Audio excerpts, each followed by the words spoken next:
kita bisa bersama berkumpul pada kesempatan yang berbahagia ini. Salawat dan salam kita aturkan kepada Nabi Muhammad SAW. Baik, langsung saja Bapak dan Ibu sekalian.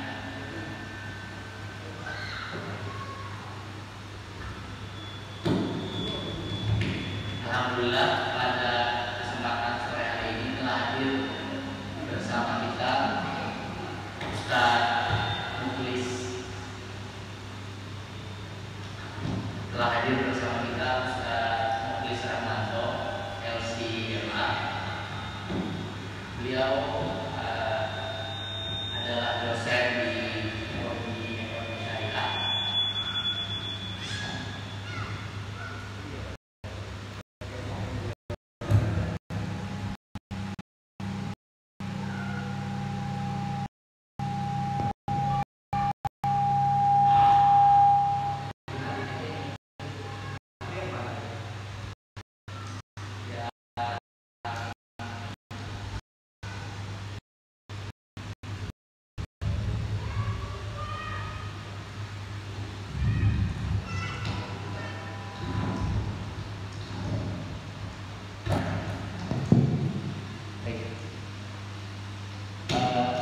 Ustaz Mukhlis Rahmanto, dosen di Prodi Ekonomi Syariah Universitas Gabus Muhammadiyah Jakarta, dan beliau juga merupakan pengurus di Majelis Talqi Pimpinan Pusat Muhammadiyah. Dan kita pada sore hari ini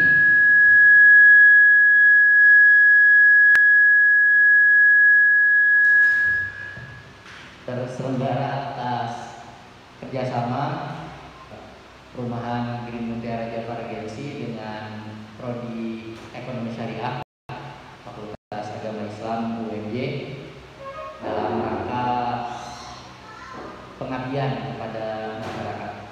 Dan insya Allah setiap Sabtu nanti kita akan mengadakan kajian, dan untuk minggu yang pertama ini akan dibuka dengan kajian Ramadan dari Ustaz Mukhlis Rahmanto yang akan membahas tentang literasi, mungkin bahasa kerennya literasi keuangan sosial Islam, atau literasi terkait zakat, infak, sedekah dan wakaf. Mungkin kita sudah cukup familiar, tapi saya rasa banyak hal, khususnya hal teknis terkait zakat, infak, sedekah dan wakaf yang mungkin perlu kita perdalam lebih lanjut, dan insya Allah kita akan sharing bersama dengan Ustaz Mukhlis. Nanti kami persilakan Ustaz Mukhlis untuk menyampaikan ceramahnya, mungkin kurang lebih 25 menit. Setelah itu nanti ketika masih ada waktu akan kita lanjutkan dengan sesi tanya jawab dari Bapak Ibu sekalian. Monggo, waktu dan tempat dipersilakan.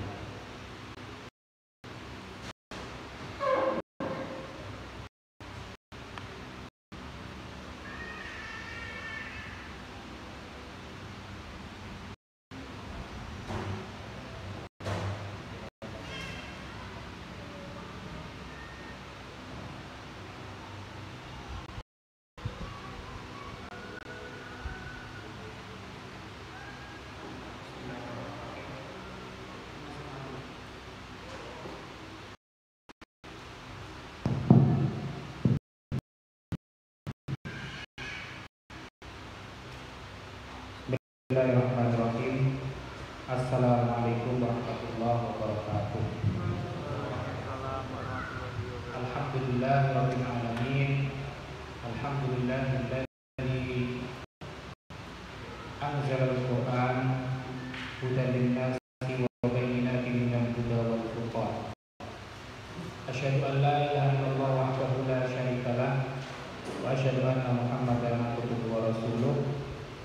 Allahumma shalli wa sallim ala nabiyyina Muhammadin wa ala alihi wa ashabihi wa man tabi'ahum bi ihsan ila yaumil din.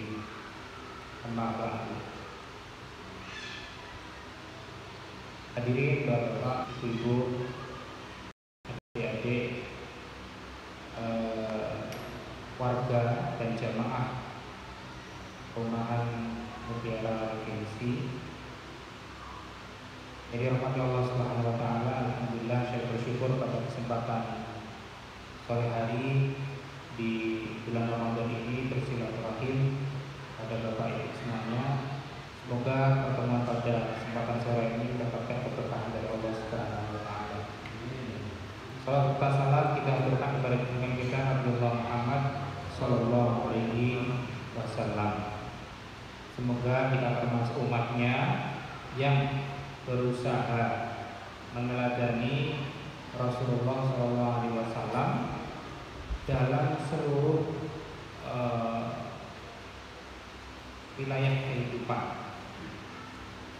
Kehidupan ini kalau kita berbagi ada beberapa bidang, ada wilayah, mulai dari wilayah agama, Nabi mengajarkan itu, wilayah keluarga, Nabi itu, wilayah sosial kemasyarakatan, Nabi mengajarkan itu, wilayah ekonomi atau bidang, Nabi mengajarkan itu, sampai kepada masalah politik,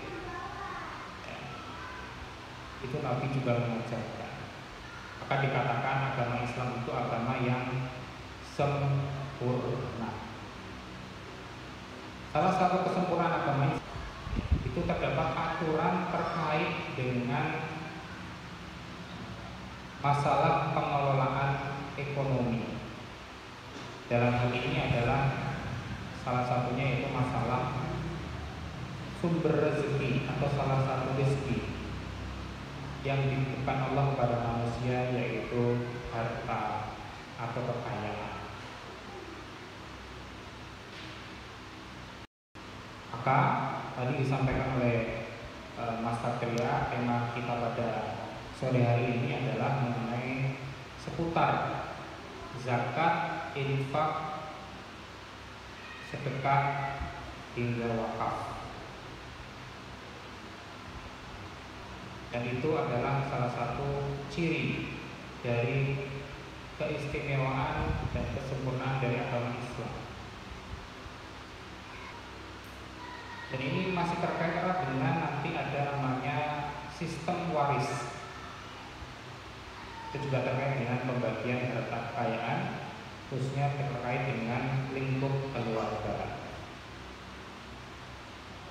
Dan Islam itu adalah satu-satunya agama yang memiliki aturan tentang waris ini. Maka Bapak Ibu kalau di Mesir itu ada saudara-saudara kita kaum Kristen, tapi Kristennya nama ordonya Koptik, Kristen Koptik, yang mereka Natalannya pada tidak tanggal 25 Desember tapi tanggal 7 Januari. Nah itu karena di dalam agama mereka itu tidak memiliki hukum waris, maka mereka meminjam hukum warisnya orang Islam untuk khususnya membagi harta kekayaan yang ditinggalkan oleh para pendahulu mereka, orang tua dan lain sebagainya. Nah kalau di luar Islam, terutama di masyarakat Barat, yang namanya waris itu kan pembagiannya sesuai dengan barangnya, hartanya. Saya punya mobil kepada anak saya yang pertama. Saya punya rumah ini, saya wariskan kepada anak saya yang kedua. Dan tidak ada aturan di bagian nilainya yang jelas. Tidak ada 1/8, tidak ada setengah. Tapi Allah Subhanahu wa taala langsung memberikan seperangkat aturan itu. Pertanyaannya, mengapa Allah Subhanahu wa taala memberikan aturan-aturan terkait dengan pengelolaan harta kekayaan manusia? Nah, ini ada dua sisi. hikmahnya. Yang pertama ini hikmahnya terkait dengan keteraturan hidup manusia. Allah Subhanahu wa Ta'ala menginginkan harta yang dititipkan kepada manusia itu berputar, berjalan dengan teratur. Contohnya lagi, kalau tidak ada hukum waris, ya, maka di antara keluarga itu, ya, sesama saudara tidak akan teratur. Kenapa? Karena nanti bisa jadi timbul konflik, perebutan yang kita sering mendengar di mana-mana seperti itu ceritanya. Maka biasanya di Indonesia itu hukum waris itu dipakai ketika sudah terjadi konflik antar anggota keluarga. Banyak kan seperti itu. Biasanya dibagi sesuai dengan rata. Nah, baru nanti kalau ada yang komplain, ya baru nanti dibagi sesuai dengan hukum waris. Itu kebiasaan seperti itu. Nah, termasuk dengan zakat, infak, dan sedekah. Karena pada dasarnya apa yang kita miliki, ya, karena namanya harta itu dalam bahasa Arab mal, itu artinya sesuatu yang cenderung kita senang untuk memilikinya. Rumah, sandang, papan, ya, alat transportasi, ya, tanah dan lain sebagainya. Kita senang memiliki. Tapi dalam pandangan Islam semua itu adalah titipan maksud saya. Kalau bisa dikatakan titipan, gampang sekali membuktikannya. Kita lahir, kita tidak bawa apa-apa. Meninggal nanti tidak akan bawa apapun.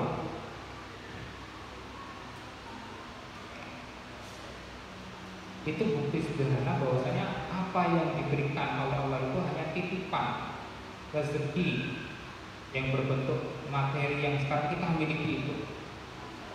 Maka ketika itu titipan Allah, maka aturan pemakaiannya pun, pengelolaannya pun harus sesuai dengan Allah yang menitipkan harta itu. Maka ya ada perintah sesudah sholat, infak, ya, zakat, sedekah. Agar apa? Ya, tujuannya tadi, ya tadi agar harta itu teratur. Kita diminta untuk membayar zakat, ya, memberikan infak, membayar sedekah, mengeluarkan harta yang kita miliki, ya, agar harta itu tidak hanya ada terus, numpuk di rekening terus. Ya. Atau kalau kita punya tanah, ya, tanahnya di situ terus gitu ya, tidak berkembang dan lain sebagainya. Maka ketika itu kita keluarkan, maka berputar. Dan manfaatnya tidak hanya untuk diri kita sendiri. Sehingga terjadi keteraturan. Yang miskin mendapatkan bagian dari yang kaya. Sehingga apa? Terjadi perputaran harta itu sendiri. Termasuk aturan Allah, ya, yaitu bagaimana cara mendapatkan harta itu. Harus dengan cara yang halal, dengan cara yang baik, tidak boleh dengan cara-cara yang haram. Jadi itu yang paling mendasar mengapa kita mengeluarkan zakat, infak, sedekah, itu karena mau tidak mau ketika kita menjadi seorang muslim, kita harus pada aturan Allah termasuk dalam hal pengelolaan harta itu. Kemudian selanjutnya, ketika itu sudah diperintahkan oleh Allah Subhanahu wa taala, pasti akan mempunyai manfaat. Dalam hadis disebutkan kalau kita berzakat, bersedekah, berinfak, ya, ada banyak sekali manfaatnya. Yang pertama, ini yang paling sering kita mendengar, sedekah itu bisa tazidul umur atau umri. Sedekah itu bisa memperpanjang umur kita.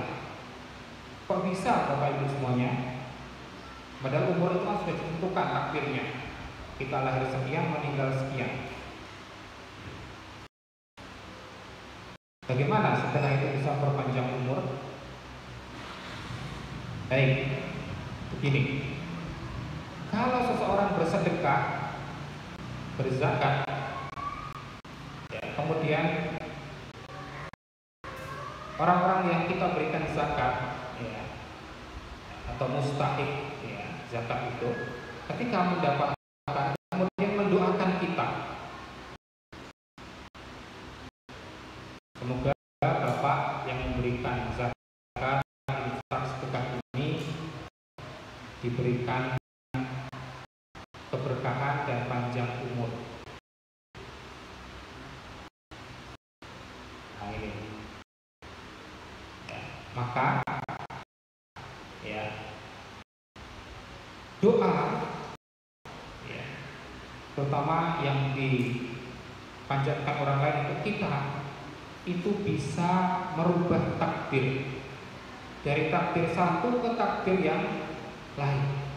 Berarti umur manusia, ya, itu bisa, ya, bertambah berkurang, ya, menurut Allah kalau ada hal-hal yang kebaikan yang diperintahkan oleh Allah Subhanahu wa taala, dan itu bisa menyebabkan umur tadi bertambah.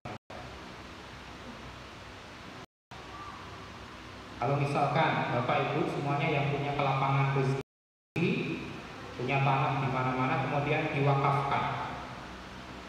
Nanti kemudian di atas tanah wakaf itu dibangun misalkan rumah sakit wakaf, sekolah, ya, dari di atas tanah wakaf, masjid di atas tanah wakaf. Kemudian setiap hari di masjid itu orang sholat, dipakai untuk sholat Jumat. Dan, ya, para jamaah sebelum sholat Jumat, imam mengatakan mari kita mendoakan Bapak, ya, si fulan atau siapa yang mewakafkan masjid ini, ya, meskipun sudah meninggal, ya, kirimkan doa. Artinya apa? Ya, yang meninggal saja masih mendapatkan pahala namanya jari pahala yang tidak terputus dari sedekah infak berupa wakaf yang diberikan. Apalagi ketika masih hidup.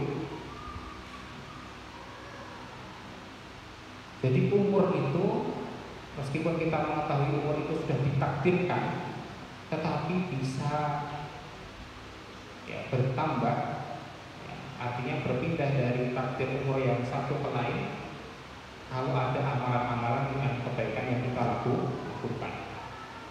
Dalam hadis lain Nabi SAW bersabda, kalau kalian ingin panjang umurnya, fal yasil rahimahu, maka sering-seringlah menyambung silaturahim. Itu dia manfaat yang pertama, memperpanjang umur. Yang kedua, sering kita mendengar yang namanya sedekah, infak, itu semua bisa menolak bala atau bencana. Ini banyak sekali cerita-cerita yang sering kita dengar, ya,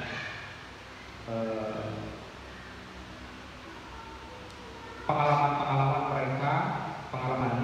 mereka yang ketika mendapatkan musibah itu merasa, oh saya kok apa kurang sedekahnya. Itu yang sering kita dengar. Dan memang dalam satu hadis yang diriwayatkan oleh Imam At-Tirmidzi, sedekah itu bisa tutfik itu artinya menghentikan atau mematikan ghadab ar-Rabb, yaitu kemarahan Allah Subhanahu wa taala.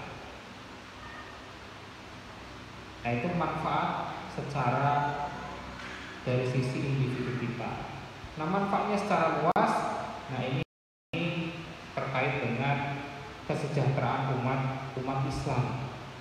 Ya, bagaimana umat Islam bisa sejahtera? Ya, yang kaya bisa membantu yang miskin kemudian nanti bisa menjadi kaya, bisa menjadi muzaki, orang yang berzakat, sehingga terus putar terus menerus. Dan memang kondisi umat Islam kita ini di dunia ini kebanyakan ya di bawah sejahtera. Kalau di negara-negara yang maju itu rata-rata pendapatannya setahun itu bisa di atas 100 juta. Ya, paling kalau kita di negara-negara yang mayoritas penduduk itu masih di bawah itu.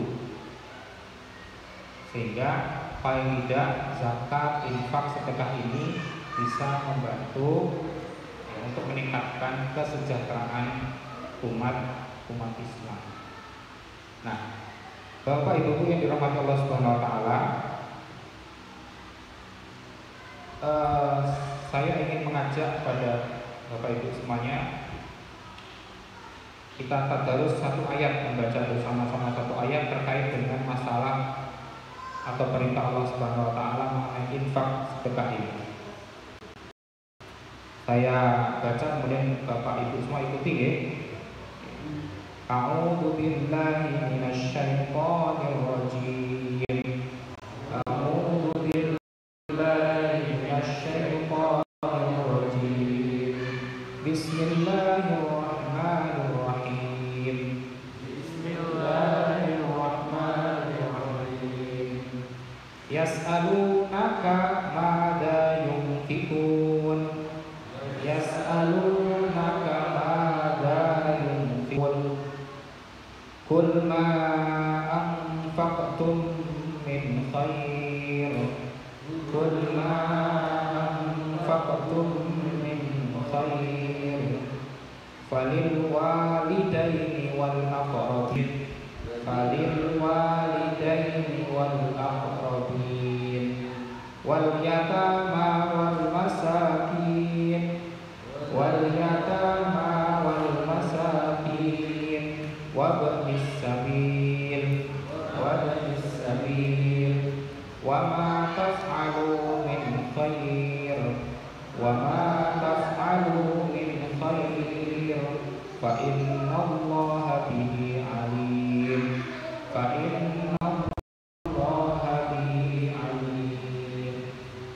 Nah, ayat yang barusan kita baca itu adalah surat Al-Baqarah ayat 215 yang isinya terkait dengan salah satu perintah Allah agar kita atau diminta untuk kita untuk menginfakkan harta yang kita kepada Allah Subhanahu wa taala. Yas'alunaka madza yunfikun. Orang-orang itu bertanya kepada Nabi Muhammad tentang apa yang harus kita infakkan. Nah, kata infak itu sebenarnya yang artinya memberi, ya. Ini sebetulnya di bawah kata sedekah. Jadi perintah memberi dalam Islam, ya, itu perintah umumnya namanya sedekah. Nah, sedekah itu artinya memberikan sesuatu baik berupa barang, jasa, ataupun yang lain. Jadi masih umum. Maka yang namanya senyum, kata Nabi, itu juga namanya sedekah. Menolong orang, membantu, membawa barang orang lain. Itu kan Bapak Ibu semua di supermarket nolong membawakan barang belanjaan ke mobil, ke motor orang lain, ya, meskipun ada troli, ya, itu namanya juga sedekah.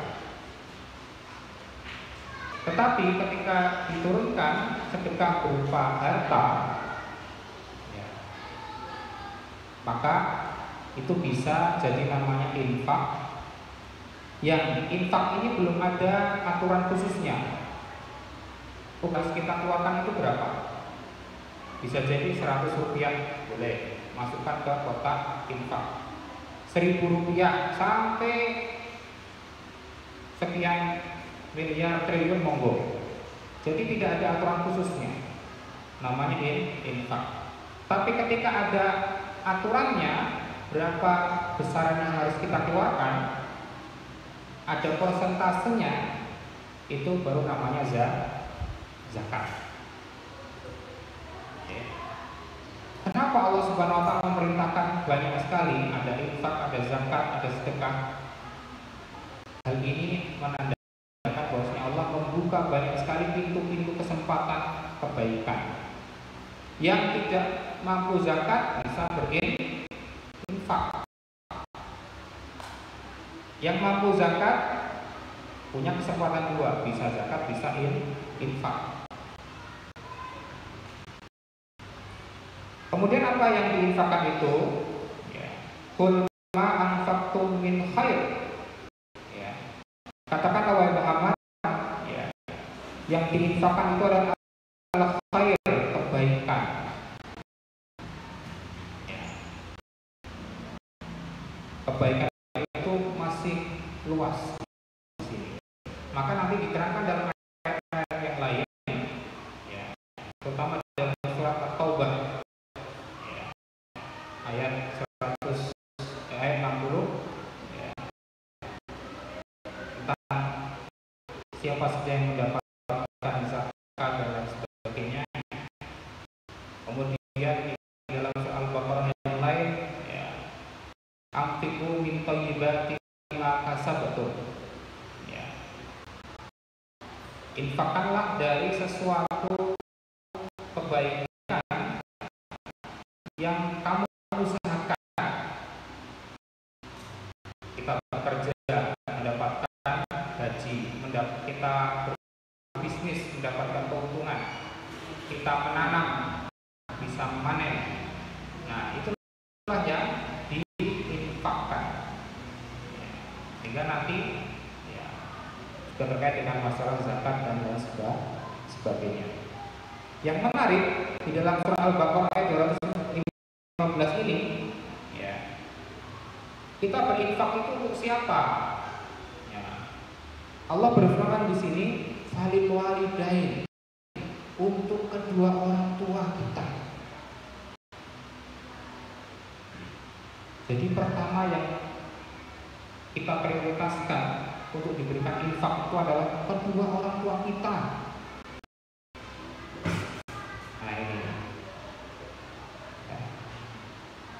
Dan Allah meletakkan ini pasti ada alasannya, karena jasa besar kedua orang tua kita ini. Maka, ya, salah satu kaidahnya, mari kita sisihkan, ya, pendapatan kita apapun itu, ya, karena infak tidak ada ukurannya, kita berikan kepada orang tua kita. Nah, ini banyak sekali tantangannya nanti. Kalau suami istri nanti bisa jadi ada si suami memberikan kepada orang tuanya istri. Nah, kalau adanya di tempat saya, ya, keluarga itu istrilah yang memberikan kepada mertuanya. Bapak ibunya suami. Kemudian suami yang memberikan kepada mertuanya, bapak ibunya istri. Karena apa? Kadang-kadang, ya, setan itu suka mengganggu. Godanya itu apa? Ngapain memberikan kepada orang tua, orang kita aja masih kekurangan. Tapi ketika Allah sudah menetapkan di sini, yang diprioritaskan pertama kita kasih itu kedua orang tua kita. Artinya apa? Ini terkait dengan banyak hadis keriduan orang tua itu ya, sama juga dengan keriduan Allah Subhanahu wa Ta'ala. Jangan sampai kita ngasih orang tua itu setahun sekali. Itu pun berapa persen dari gaji kita. Kalau bisa tiap bulan disenangkan itu orang tua kita itu. Jangan sampai orang tua kita kekurangan, kita di sini ya, berkecukupan. Kalaupun orang tua kita sudah berkecukupan, tetap kita berikan infak. Kan tadi infak tidak ada ukuran resminya, batasannya. Nah, ya jadi ibu ya, jangan sampai menghalangi suaminya memberikan ya, infak kepada orang tuanya. Suami juga jangan menghalangi ya, istri untuk memberikan infak kepada orang tuanya. Nah, kemudian setelah orang tua siapa? Orang tua wal aqrabin. Artinya adalah kerabat, saudara. Jangan sampai kita memberikan infak ya, kepada orang lain sementara saudara kita masih yang itu saudara